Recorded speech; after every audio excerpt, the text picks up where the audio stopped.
Hola jóvenes, buenas tardes, bienvenidos nuevamente a su clase de Derecho Internacional Privado. La clase pasada pudimos ver cómo ya a manera de individuo el derecho internacional nos reconoce nuestros principales atributos que como persona tenemos, así como aquí en nuestro país y en cada legislación, y acentábamos mucho el tema en ese sentido. También a nivel internacional se nos reconocen esos derechos. Veíamos específicamente la diferencia o el semblante de decir que aquí teníamos 3 niveles de gobierno y aún en esos niveles, especialmente a nivel estatal, nuestras entidades federativas, junto con su autonomía, pues nos permiten tener una legislación individual de materia civil. Entonces, que era ahora llevarnos esa legislación a un tema de manera internacional. Pudimos asimilar eso, vimos los principales momentos o los principales atributos que como persona tenemos: el nombre, nuestro domicilio, obviamente nuestra nacionalidad, los antecedentes de poder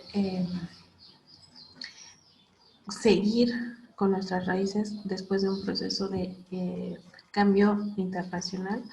Esto puede ser, y qué es lo que vamos a ver ya específicamente, el derecho a familia. Puede ser adopción, matrimonio, etc. Ya el día de hoy vamos a iniciar perfectamente con lo que es el derecho de familia y vamos a recordar o vamos a dar una base y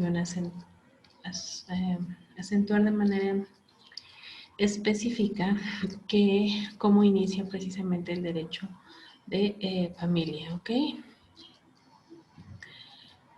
Vamos a recordar que cuando se redacta la Constitución Política de los Estados Unidos Mexicanos, esto en el año 1917, y que hace poco, el 5 de febrero, celebramos precisamente su promulgación, la situación de la familia pues no era la misma a la que tenemos actualmente, ¿están de acuerdo? Ahora vamos a ver muchísimo otro tipo de familias, ya no la familia común, papá, mamá, hijo, que ya también vamos a retomar los nombres que se les ha venido dando a estas nuevas familias. Asimismo, bueno, pues obviamente el cuidado y atención de los menores era prácticamente inexistente, no como ahora, que pues no sé si han escuchado por ahí que les dicen a los niños y a los niños dicen, vamos a demandar nuestros derechos humanos. Obviamente pues todo esto tiene una razón de ser, es lógico y es certero. En aquel entonces pues era prácticamente inexistente esta protección a estos niños, a los menores. Y vamos a recordar un poco de lo que es la historia del derecho internacional en materia ya familiar. Los cambios operan a partir de la segunda mitad del siglo XX. Estamos hablando que se crean con la firma por parte de nuestro derecho mexicano, partícipe de los tratados internacionales. Recordemos que esta se realiza por la finalidad de la Segunda Guerra Mundial, que ya lo hemos mencionado en diversas ocasiones, cuando se quieren concluir o se quieren acabar con todos los problemas bélicos que había. La Declaración de los Derechos Humanos de 1948 fue un parteaguas precisamente para el establecimiento de la representación y el cuidado de sus derechos humanos. Se ven ya los principios de igualdad, los principios de que pues nosotros vamos considerando en derecho. ¿Okay?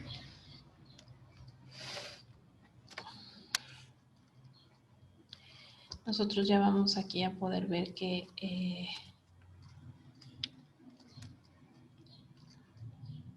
la realidad histórica pues fue la que se asume de manera como obligatoria. Se inician con los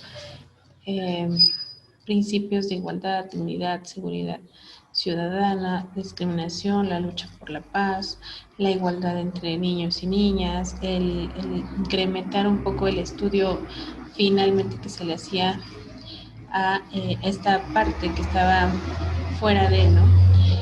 Recordemos que en aquel entonces, y bueno, hasta la fecha, y lo vamos a ver ahora que sea el mes de marzo, cómo a través del tiempo la mujer ha sido una de las figuras más eh, rezagadas. A través de la historia, pues diversas mujeres han ido luchando por la protección de los datos, sí, personales de cada mujer, pero no ha sido suficiente. Vamos a ver esto que desde la ciudad romana, pues una de las cosas precisamente que hacían un límite para la personalidad, pues era el sexo. Y en la actualidad, si bien es cierto, ya tenemos un nivel igualitario, no es al 100%, no es que ya todo sea perfecto. Ahora estamos hablando que eso es aquí en nuestro país, sin embargo, pues obviamente todavía hay otros países en los que se sigue viviendo esa discriminación. Para el año de 1924, con la Declaración de Ginebra, se toma en cuenta como una semilla de la magnitud de los derechos del hombre y del niño, además de otros documentos que ya vienen reconociendo la importancia de la infancia. La realidad histórica fue la que propició que los pueblos asumieran la obligatoriedad de cumplir y de hacer cumplir los compromisos internacionales de buena fe entre las naciones. Obviamente, para que una nación responda, pues esa nación también debe de firmar estos tratados y estar de acuerdo con ellos. Y respetarlos, porque no puede salir fuera del límite. México completamente se integra a estos tratados internacionales hasta el año de 1986 y si ustedes se dan cuenta, realmente es poco el tiempo, no es que tengamos así como un panorama muy amplio de este tiempo. Ok, es hasta cuando México forma parte directa de los convenios internacionales en materia familiar. En diversas materias, especialmente en materia de comercio, que también es derecho internacional público, por ser una rama del derecho privado, ha ratificado al menos 10 documentos y en materia de derechos humanos, que es donde más ha visto un auge, han sido los más derechos que se han modificado. Es en la Convención Internacional de Derechos del Niño la que mayor relevancia introduce al concepto del interés superior del niño. Ya estamos hablando aquí de darle su valor, que existe tanto en el reconocimiento pleno y armonioso de su personalidad, desde el seno materno hasta la edad en la que puede ejecutar su capacidad de ejercicio. Vamos a ver que aquí en México pues es a los 18 años, pero en pocos países, la mayoría son a los 18, pero no faltará ejemplo Estados Unidos, que su mayoría de edad es diferente a la de nosotros. México, para el año de 1990, ratifica la firma de la Convención del Comité de los Derechos Humanos, ya como un instrumento perteneciente a la ONU, y en 1996 la ONU establece en su primer y segundo informe que México aún no ha estado garantizando este sistema vulnerable. Los niños que se sabe que existen más o menos en México para esa fecha son 16,000 niños reportados como víctimas de abuso. Habría que hacer precisamente una analogía, poder estudiar hasta el día de hoy cuántos niños menores se reportan como un tema de abuso.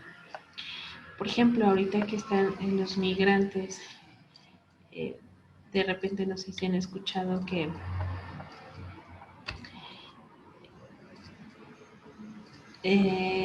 hay niños que son precisamente violentados y en las embajadas ahorita actualmente pues están con ese objetivo, ¿no? El de proteger los cuidados de los menores, sean del país que sean, pues lo que no deben de ser son vulnerados.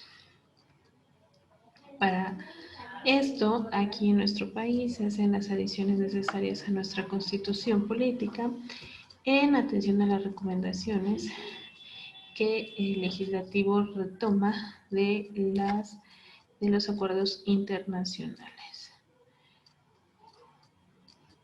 Ustedes van a ver a la fecha cómo se toman o cómo se extraen esos acuerdos internacionales de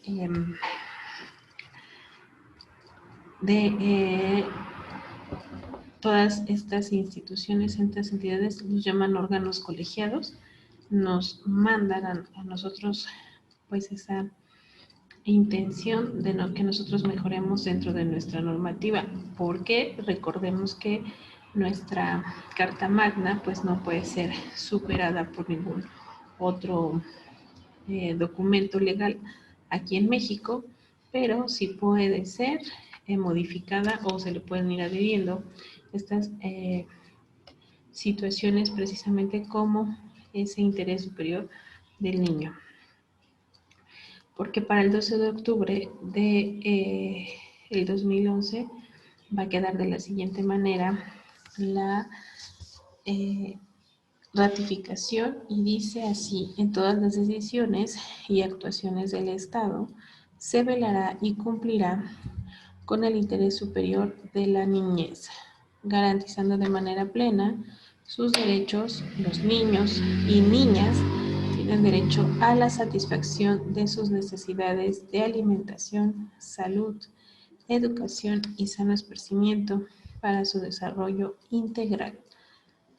Este principio deberá guiar el diseño, ejecución, seguimiento, evaluación de políticas públicas dirigidas a la niñez. Si se dan cuenta, es similar a lo que nosotros tenemos aquí como nuestros principios. Nosotros no podemos sobrepasar eso. De hecho, el tema de la protección de niños y niñas, así como el hecho de pagar nosotros una pensión alimenticia, pues estamos viendo ese tema, que se satisfagan sus necesidades básicas: alimento, vestido, protección, salud y un esparcimiento. Justamente por eso decían por ahí cuando se modifica el salario mínimo, que debería de cubrir todas estas características y circunstancias que de hecho nos está solicitando el derecho. En ese mismo año, en el 2006, se adiciona el artículo 73, que se refiere a la competencia federal expresa y limitada del Congreso de la Unión, y otorga a las entidades federativas facultad para legislar en todas las materias en la que la Constitución reserva en favor del Poder Legislativo Federal, y como no existía nada en relación a los niños, se adicionan nuevas fracciones en ese artículo y se debe de legislar de la siguiente manera. El Congreso tiene la facultad para expedir leyes en materia de derechos de niñas y niños, atendiendo en todo momento el interés superior de estos. Otros acontecimientos nacionales en aquel entonces, y esto, insisto, estoy hablando de hace no tantos años, pues provoca que además del concepto de interés superior del menor, se instalara otro criterio internacional. Esta vez se adiciona al anterior y se amplía el contenido de las garantías internacionales. Voy a comentarles un caso que hubo. El primero de ellos fue el caso de Rosendo Roadilla Pacheco, quien fue una persona del estado de Guerrero que intempestivamente fue detenido y desaparecido. Su familia acudió a todos los medios jurídicos ordinarios nacionales e internacionales y una vez concluidos, esto para el año 2001, tras una investigación realizada por la CNDH o Comisión Nacional de Derechos Humanos, institución que al no tener respuesta por parte del gobierno mexicano fue puesta a consideración ante la Comisión Interamericana de Derechos Humanos. Estamos hablando que nuestra institución pues no fue lo suficientemente investigadora ni resolutiva y se va a su superior. Esto por la violación de los derechos personales de esta persona, así como sus derechos judiciales, debido al proceso y principalmente a la desaparición forzada. Para este sentido, y en atención a este proceso, para el 23 de noviembre del año 2009, la Comisión Interamericana de Derechos Humanos, ya a nivel internacional, emite una sentencia en la que se condena al Estado mexicano a hacer cambios estructurales en su política pública para la defensa y cuidado de los derechos humanos por las violaciones graves cometidas en agravio de esta persona, Rosendo Radilla, y la desaparición forzada de varias personas según este hecho que marca pues un inicio jurídico. Recordemos que no podemos estudiar ni se puede regular aquello que no ha existido y la regulación del derecho siempre se lleva a cabo por actos y acciones que ya existen. Es decir, ya que se hizo, entonces pues hay que tapar el hoyo ya que el niño se fue, ¿no?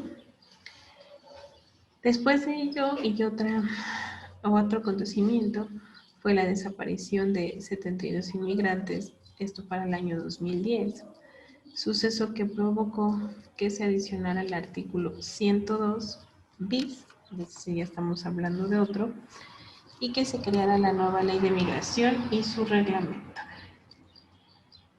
Se reforma el artículo constitucional por sucesos contenidos ya en toda esta etapa histórica, y insisto que estamos hablando de poquitos años, y bueno, obviamente siguen existiendo, se siguen regulando. Ahorita estaríamos hablando también de la regulación de un tema digital, que sería lo que ahorita los acuerdos a los que se están llegando. El comercio internacional pues está en su pleno auge porque ya no necesitamos ni siquiera un intermediario, ¿no? El comercio ya es entre personas. Sí, obviamente vamos a necesitar al que reparta y esto, pero ya no tenemos que ir a la tienda a comprar, ya todo lo compramos de manera directa en línea, y en muchas de esas ocasiones pues ni siquiera se habla con el dueño del producto. Es una máquina, es una interacción, compramos, nos traen, si no devolvemos y no pasa nada. Para este año, para el 2011, se publica el decreto que reforma la Constitución mexicana en el artículo primero, la que resulta trascendental porque además de ampliar el contenido de los derechos constitucionales, eleva a las garantías individuales al rango de derechos humanos. Este cambio en la Constitución pues hizo precisamente que antes decía que los seres humanos, los mexicanos, gozaríamos del derecho de todas las garantías individuales con que constara esta Constitución. Recordemos que teníamos 29 garantías individuales del artículo 1 al 29 y ahí litigábamos el tema de amparo. Al día de hoy, después del 2011 y de esta reforma, el tema de amparo se mitiga ya no como una garantía individual violentada, sino como un derecho humano. Se cambia a esta pequeña frase, pero a la vez tan importante, y ahora sí, se le determinan derechos humanos a las garantías y de individuales. Recordamos ahí que también, y al efecto de este cambio, se instalan unos principios, el principio pro persona y el principio pro homine, es decir, al humano antes que cualquier circunstancia. Estos derechos ya están reconocidos en la propia Constitución como en los tratados internacionales, y México es parte de estos tratados internacionales. La inserción de los conceptos internacionales a la legislación mexicana está sustentada en el artículo 76.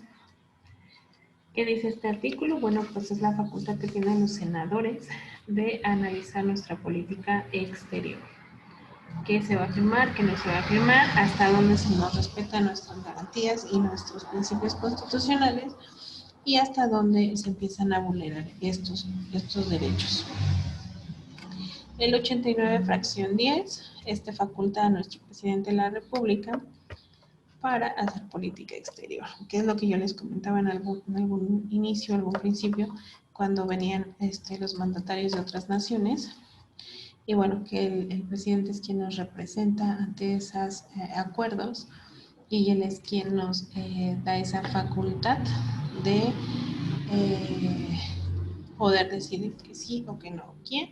Precisamente la Constitución Política, a través del artículo 133, que establece los requisitos para considerar válido un tratado internacional y convenios en los que México es parte, y la forma de incorporarse estos a la legislación mexicana, a nuestra legislación nacional. Estos vamos a ver que forman el corpus juris de la política exterior mexicana. Y si se dan cuenta, aquí seguimos arrastrando un poco lo que es nuestro antecedente en derecho romano, que era donde nosotros tenemos como que ese antecedente, todo lo venimos arrastrando de allá, términos y demás, y bueno, derecho internacional no es la excepción. Al mismo tiempo, la reforma que introduce el concepto de derechos humanos nos da oportunidad a que los preceptos internacionales que los contengan en materia de familia puedan ser aplicados e introducidos en la legislación de los 32 estados de la República, sin necesidad de que se considere un conflicto de competencias a legislar en conceptos que por el Pacto Federal estén prohibidos. En cuanto a la actuación del Estado mexicano para el establecimiento de esta trascendente reforma, uno de los tratadores, juristas e investigadores mexicanos, vamos a ver qué explica que se requieren de muchas otras cuestiones cuando la correcta interpretación del artículo primero constitucional debe ser en el sentido de que el legislador tiene el deber de emitir disposiciones suficientes y de valorar los derechos humanos a través de los principios de universalidad, interdependencia, indivisibilidad, progresividad, esto con el fin de promover y respetar, proteger y garantizar los derechos humanos.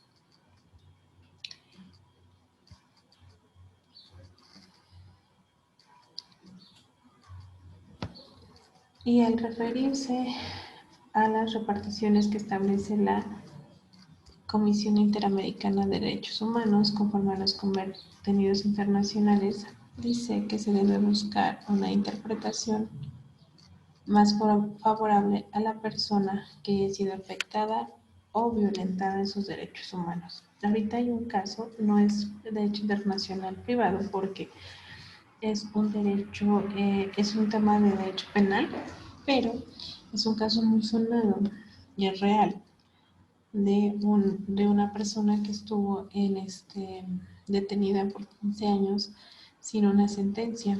Esto en Atizapán de Zaragoza. Bueno, la persona es de Atizapán de Zaragoza, obviamente estuvo en el penal, de hecho estuvo en Barrientos. Esta persona es acusada por varios delitos, entre ellos un homicidio, cosa que nunca se le comprueba. No se llega a sentencia. Después de muchos y muchos amparos y de muchos estudios, lo logran sacar a esta persona, al reo, pero lo sacan con brazalete. Entra el brazalete en el pie y él lo que está buscando es precisamente que a través de la Comisión Interamericana de Derechos Humanos se le restituya sus garantías individuales, y él lo que marca precisamente en esa restitución pues es esos años que él los toma como perdidos, porque en México nuestra legislación dice que el proceso penal y todos los procesos tienen que ser procesos rápidos, sencillos, y que la presunción de la inocencia va por delante. Aquí hasta el día de hoy no se ha condenado a esta persona y tampoco se le presume su inocencia, porque no se le han respetado precisamente estas garantías individuales. En lo que está requiriendo la Comisión Interamericana de Derechos Humanos, pues es que se le recupere los años perdidos. ¿Cómo se le van a recuperar si nadie tiene la facultad de hacerlo? Pues a través de dinero, que se le pague por los años que se le tuvieron encerrados sin justificación, y que también se le otorgue una disculpa pública por parte del gobierno mexicano. Ese asunto ya está muy cercano de concluir, en teoría, porque obviamente así como la persona tiene el derecho de, pues de tomar sus decisiones, en estas decisiones solicitar a sus abogados que establezcan todos los medios posibles para demostrar en la Comisión Interamericana su dicho y que ésta le sea válido, pues también el gobierno mexicano va a tener la facultad y la capacidad de establecer por qué esa situación se le ha dado a esta persona. Las reformas constitucionales en materia de derechos humanos del año 2011, que es cuando se hace esta reforma, tiene como uno de sus ejes vertebrales la apertura del sistema jurídico mexicano al ordenamiento internacional, con todo lo que esto implica. Recepción de los tratados, incorporación de estos al derecho interno como rango constitucional para que puedan ser aplicables a México, pero también reconocimiento del derecho derivado de los propios tratados y de la jurisprudencia. También a nivel internacional, que han sido estas jurisprudencias que han sido reconocidas por nuestro gobierno, es decir, por el gobierno mexicano. Y así como esa, pues trajo muchas cuestiones. De ahí la relevancia de la reforma del artículo 2000, del año 2011, es cuando se viene esta reforma, que parece pequeña porque fueron un cambio en palabras. Esas palabras implicaron todo un movimiento que hasta el día de hoy sigue afectando y sigue beneficiando esta reforma. De ahí, efectivamente, los principios de los derechos humanos se direccionaron principalmente a la protección de todos los individuos y sobre todo a la de grupos vulnerables y minoritarios.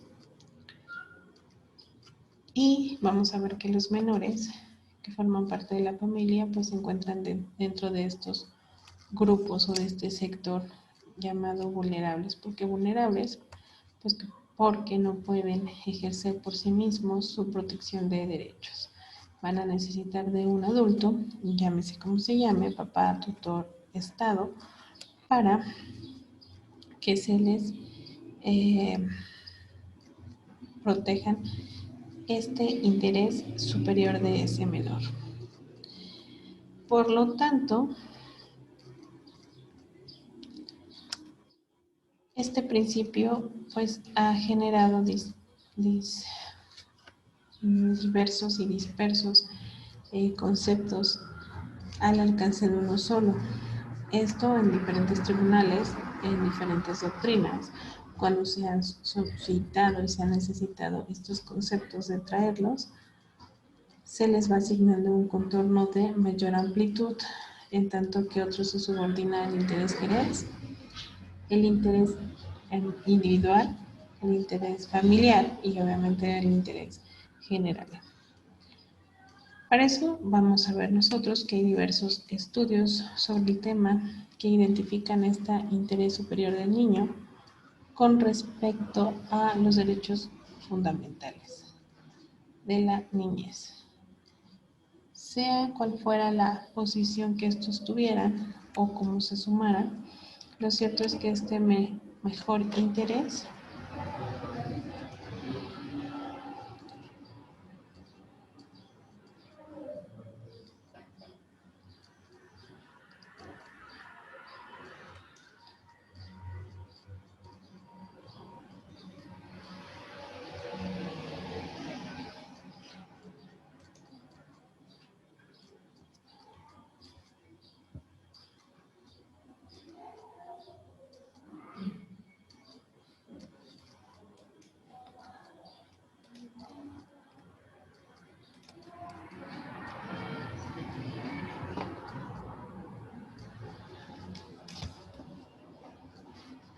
¿sí me ven o no estamos grabando? Por lo tanto, vamos a ver que son numerosos los estudios sobre el tema que identifican este interés superior con respecto de los derechos fundamentales de la niñez, sea cual fuera la posición que se asuma. Lo cierto es que ese mejor interés es lo que define la consistencia de cualquier litis en la que se discuta la situación de vulnerabilidad o de cuidado de un niño. Por ejemplo, vamos a ver que en la adopción, cuando se piensa en otorgarle a él una familia y no para que solucione la infertilidad del otro. Es decir, nuestro principio y nuestro principal objetivo va a ser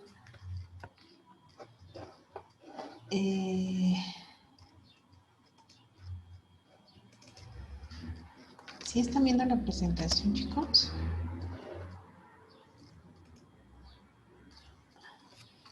Creo que no, ¿verdad?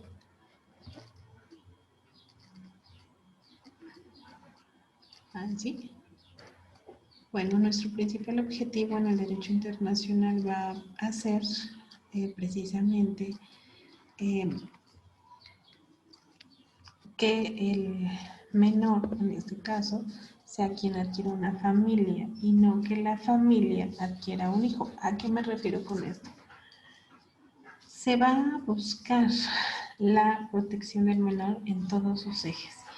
Que no sea el menor el que venga a quitarles el problema a la familia, sino que la familia le venga a quitar el problema al menor. ¿Cuál sería el problema del menor? Pues el hecho de estar sin familia, sin hogar, sin esta facultad de tener el derecho a tener unos padres, una identidad, una familia, un idioma, un representante y un cuidador de sus niveles, de sus intereses de niño, ¿sí? Y no el poder quitarle a los papás, pues como que el tema de no puedo y ahora entonces vamos a darles un niño para que ellos sean los que tengan ese derecho. Pero, ¿qué pasa cuando los padres sean los que entran en un conflicto? Cada quien en defensa de sus propios derechos y sus propios intereses y usan a los hijos como moneda de cambio, cosa que también sucede en nuestra pequeña legislación. las autoridades al momento en que cada parte solicita la defensa y reparación de un derecho propio, pues entonces vamos a ver que la protección inicial va a ser de los menores y es donde vamos a buscar de alguna manera o de manera general la protección de los chiquillos. Y de ahí vamos a ver por qué la relevancia de esta protección del artículo 1 constitucional. Este es ya el principio de orden que, si bien se establece en la Constitución, también está en la Convención Internacional del Niño. De ahí han emanado otras convenciones también sobre protección de menores, porque la comunidad internacional comprende que los menores no tienen agencia, es decir, no tienen capacidad de actuar y proyectar o propiciar los medios necesarios. En alguna ocasión, si les preguntaron a ustedes cuál es la capacidad la que se obtiene y uno puede demandar sus propios derechos y obligaciones, pues nos vamos a dar cuenta que es la capacidad de ejercicio. Mientras tengamos capacidad de goce, vamos a necesitar a un tutor para que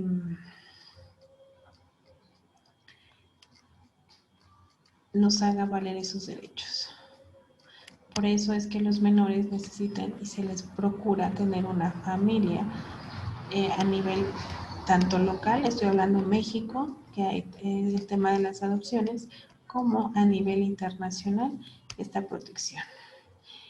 Y de ahí se reforma el artículo 4 constitucional, que establece que la familia y todos sus miembros velarán por el bienestar de los niños bajo el principio que hemos venido diciendo, interior superior de la niñez. Y aquí regresamos otra vez a nuestra legislación, donde en el artículo 4 constitucional y a nivel Estado y a nivel nación, hasta el cuarto nivel de parentesco, somos obligados de la protección de los menores. De ahí que si un menor se queda sin papás, están los abuelos, están los tíos, están los hermanos mayores, etc. Y esta no es la excepción a nivel internacional. Se va a proteger y se va a respaldar el Estado, el interés superior de la niñez, en el sentido de que se guardará el mayor respaldo para ellos.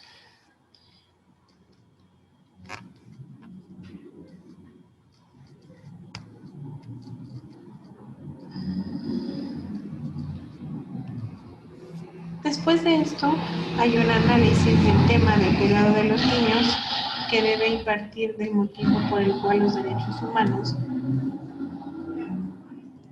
Existe también un tema de igualdad donde se va a cuidar y a proteger el interés de todos los individuos. ¿Sí? Nuestro interés superior va a ser el de la niñez, pero hay que recordar los principios de cultura e interpretación de la vida. Y vamos a citar aquí a un sociólogo, Buenaventura de Sousa, que expone una hipótesis sobre la razón indolente y expresa su proyecto de transformación social con base en la experiencia social de grupos explotados y oprimidos. Esa teoría la relacionó con la actuación parental de defender cada uno de ellos su razón.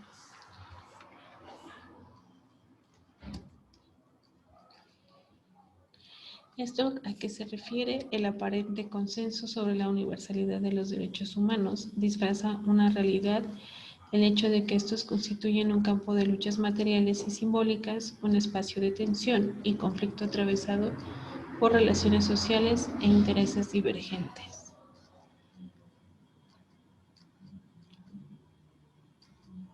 Ok, por lo que entonces vamos a ver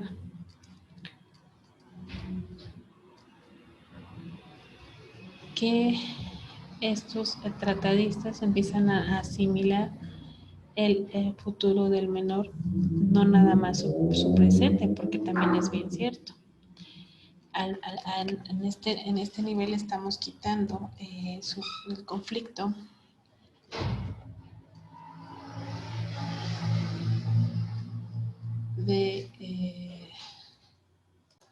de ser un menor abandonado, pero al momento de que los niños dejan de ser niños y crecen, quien defiende y quién va a responder de estas personas. Para eso es el objetivo de tener ya personas con todos sus derechos realizados. Es una situación que se sigue estudiando, ya que va a depender mucho de las personas que formen parte de su vida, parte de su adopción, y eso lo vemos a diario. Hay una situación en la que las adopciones pues cambian de sujeto a sujeto, de familia a familia. Vamos aquí a ver las familias ya de tipos diferentes, cuáles son las condiciones que se les van a ir dando. Vamos a ver que la regla general establece que todas las personas son sujetos de derechos humanos y bueno, obviamente en esta generalidad se incluyen niños con el fin de lograr una vida digna, sin actos de violación que la perturben, etcétera.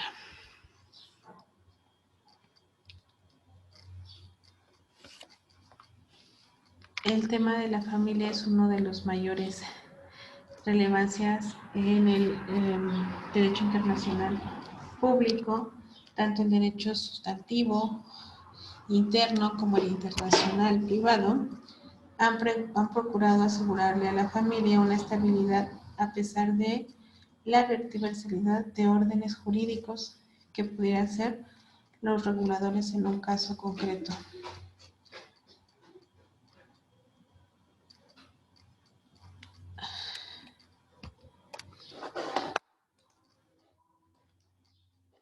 Y aquí vamos a ver ya que la familia se trata de un fenómeno social. En primer lugar, en segundo tiene que ver con la normatividad que regula ese núcleo social y aquí pasa eso que les estaba yo diciendo, de que ya hay diversos tipos de familias.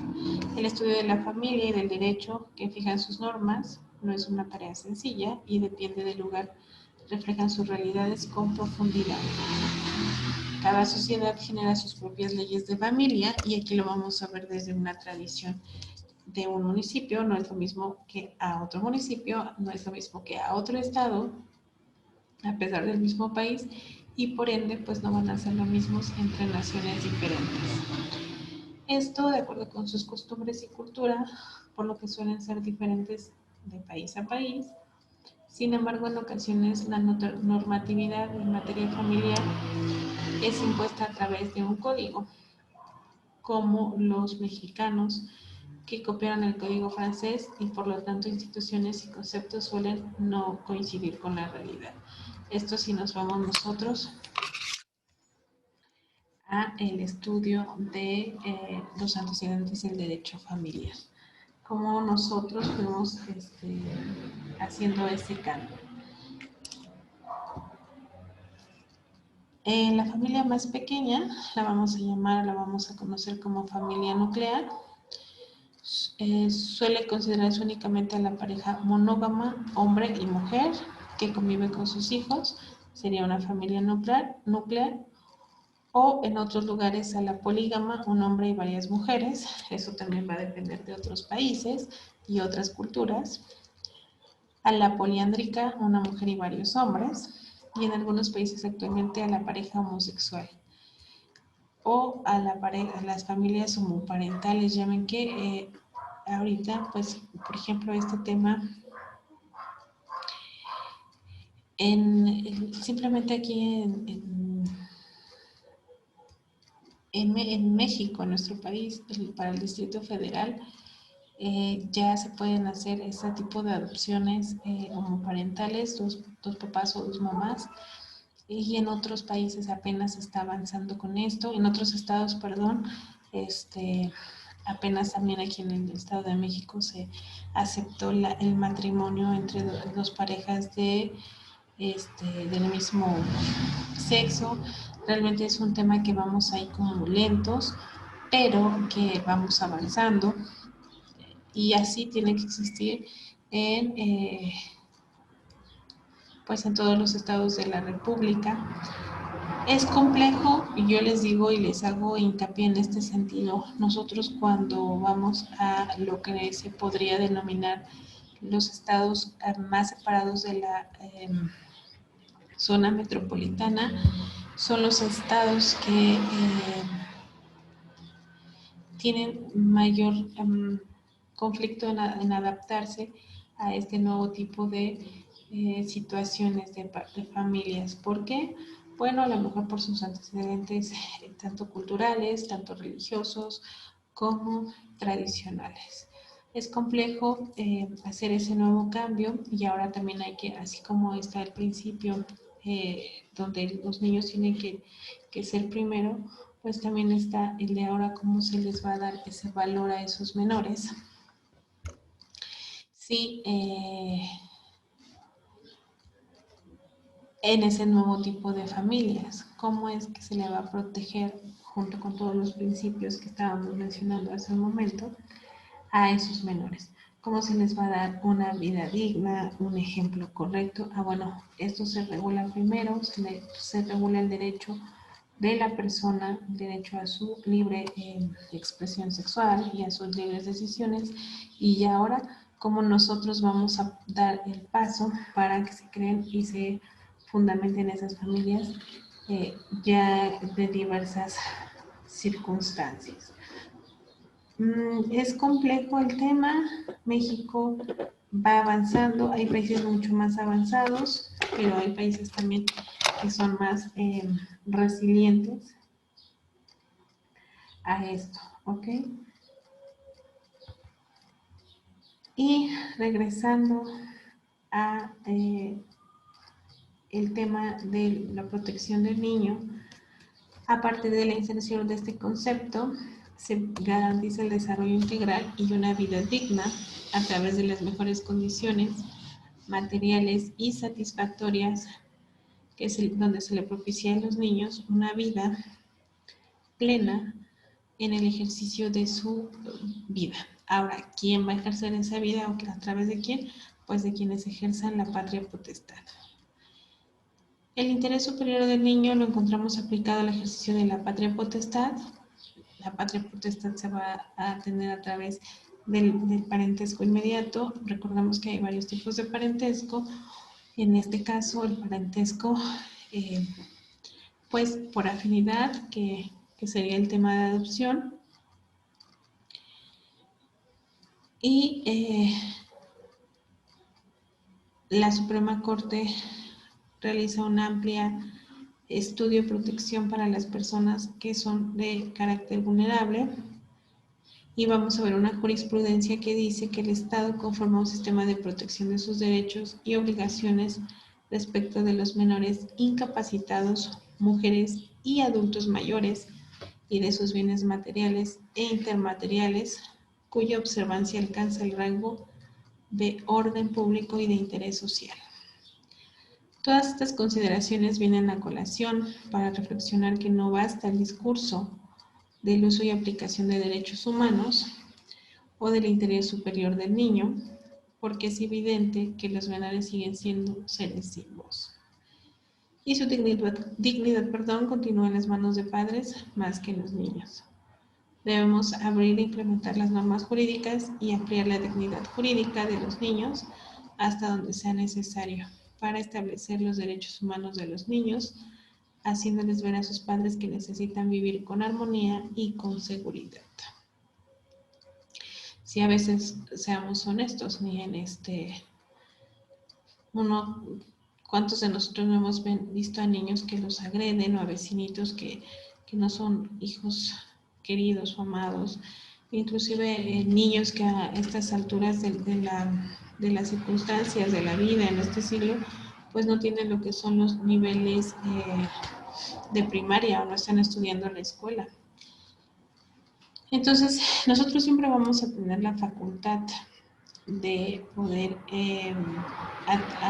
acudir a las autoridades a nivel aquí local, por llamarlo de alguna manera, a hacer la demanda precisamente de todos estos menores. También a nivel internacional, pues proteger. Recordemos que la clase pasada decíamos algo muy importante.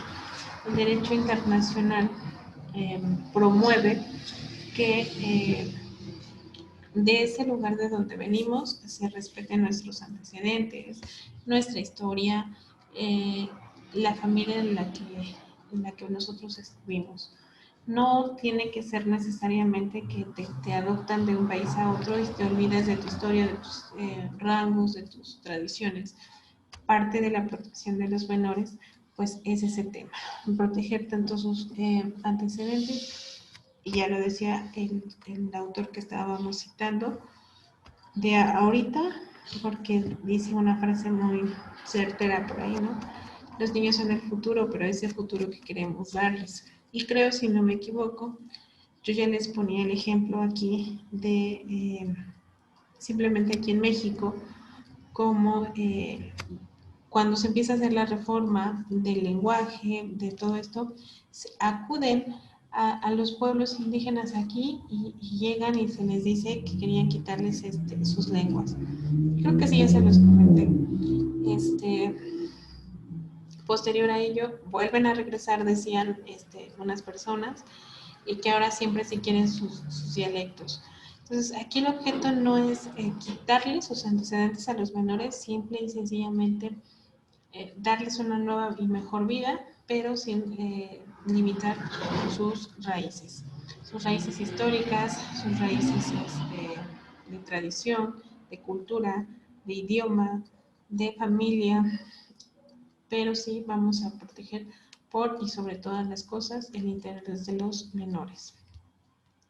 Así como lo hicimos o como lo vemos nosotros reflejado en materia local, lo vamos a ver también reflejado en materia internacional. Así como aquí nosotros tenemos lo que es la patria potestad de los menores, pues a nivel internacional también es una de las cosas que nosotros más se le van a proteger. Y en materia internacional se concede a la familia la más amplia protección y asistencia posible, especialmente para su constitución. Es decir, todo esto que estamos comentando, para que se cree, ya sea de la manera ordinaria o de la manera que ahora estamos viendo, así como se hagan responsables del cuidado de los menores. Y ¿se acuerdan en una de las primeras diapositivas que veíamos este tema precisamente cuando se fundamenta la Haya? Que la Haya decía, una de las cosas primeras pues era la protección de los niños. Y veíamos que hay nuevos acuerdos y tratados pues que no tienen mucho que ver. La OEA, que también es otra de las comisiones que estudiamos, pues vamos a ver que también su objetivo principal pues será la protección de los derechos humanos. Nosotros formamos parte de esos convenios y vamos a ver que hace referencia a todas estas nacionalidades. Y bueno, chicos, me está diciendo una compañera que no puede ingresar a la clase.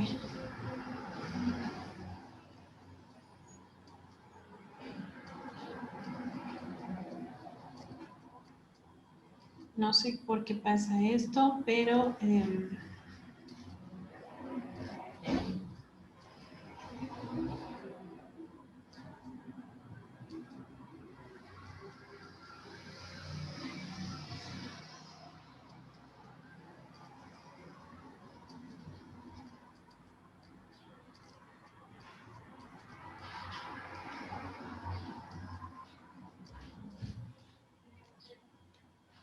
quiero pensar, no sé cuál es el tema, pero no pueden ingresar a la clase. Bueno, de cualquier forma se queda en sus grabaciones. Quiero comentarles que ya estuve checando sus tareas en plataforma, también para que puedan ustedes ir viéndolo. Estaba pensando que se nos atraviesan las vacaciones de Semana Santa y ya hay que dejar concluido este tema. Vamos muy bien en cuanto a contenido. Me gustaría, y ya yo creo que la siguiente clase enfocamos, ya hoy vimos lo que es un poco la familia, nos vamos a enfocar en el matrimonio, en las diversas naciones y cómo se evalúan, y así poder nosotros poder avanzar, ¿ok? Por el día de hoy creo que sería todo, chicos. Por favor, si hay dudas, comentarios en plataforma o así como se comuniquen conmigo en WhatsApp, con muchísimo gusto. La verdad es que desconozco cómo poder hacerlos acceder. Ese es un tema que yo no manejo, pero podemos resolverlo para que en la siguiente semana pues ya podamos estar conectados todos. Ok, les deseo que tengan una excelente tarde y pues quedo a sus órdenes como siempre.